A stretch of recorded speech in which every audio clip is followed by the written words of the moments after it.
কাকা একটু নিচে নামতেন। আমি তো তোমার ভোট দিতাম না, আমার পছন্দের লোক আছে। আপনার বাড়িতে তো কাকা 2 ভোট,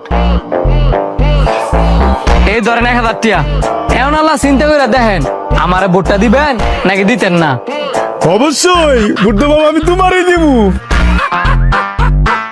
কাকা 500টা টিয়া লেগে ভুট্টা বেচে দিলেন, আলা বাকি 5টা বছর দিতেন লুটে বুটে আইবো। এই 5টা বছর এরা কি উন্নত করবো জানেন? বয়স্ক ভাতা, বিধবা ভাতা, রেশন কার্ড, প্রতিবন্ধী ভাতা সব লুটে বুটে খাইবো। শুধু তাই না, রাস্তাঘাট করতে যাবো হ্যান তেটিয়া খাইবো, স্কুল করতে যাবো হ্যান তেটিয়া খাইবো, মসজিদ করতে যাবো হ্যান তেটিয়া খাইবো, মাদ্রাসা করতে যাবো হ্যান তেটিয়া খাইবো, মন্দির করতে যাবো হ্যান তেটিয়া খাইবো, হাসপাতাল করতে যাবো হ্যান তেটিয়া খাইবো। সকল প্রকার সুবিধা থেকে আপনি করে বঞ্চিত করবো। এই যে 500 টিয়া লেগে ভুট্টা বেচে দিতেছেন না, এরা যদি ফাঁস করে আপনার কোনো কাজ যদি এক কাছে যান, এই 500 টিয়ার বদলি আপনি 50,000 টাকা খাইবো।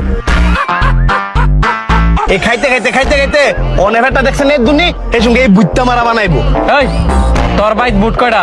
আমার ভাই 11টা বুট আছে, আর পুরা গোষ্ঠী মিলাইলে 50টার উপরে বুট হইব। কিন্তু আমার গোষ্ঠীর কেউ আমরা বুট দিতাম না। ভোট দিতি না মানে? এই তোর 50,000 টিয়া। বুট দিতাম না মানে আমার পুরা শুধু গোষ্ঠী না, খালি এলাকার ভিতরে যত মানুষ আছে সবাই আপনারা বুট দিব। আপনার মতন সোনা টুকরা মানুষ এই সমাজে আরেকটা আছে নাকি?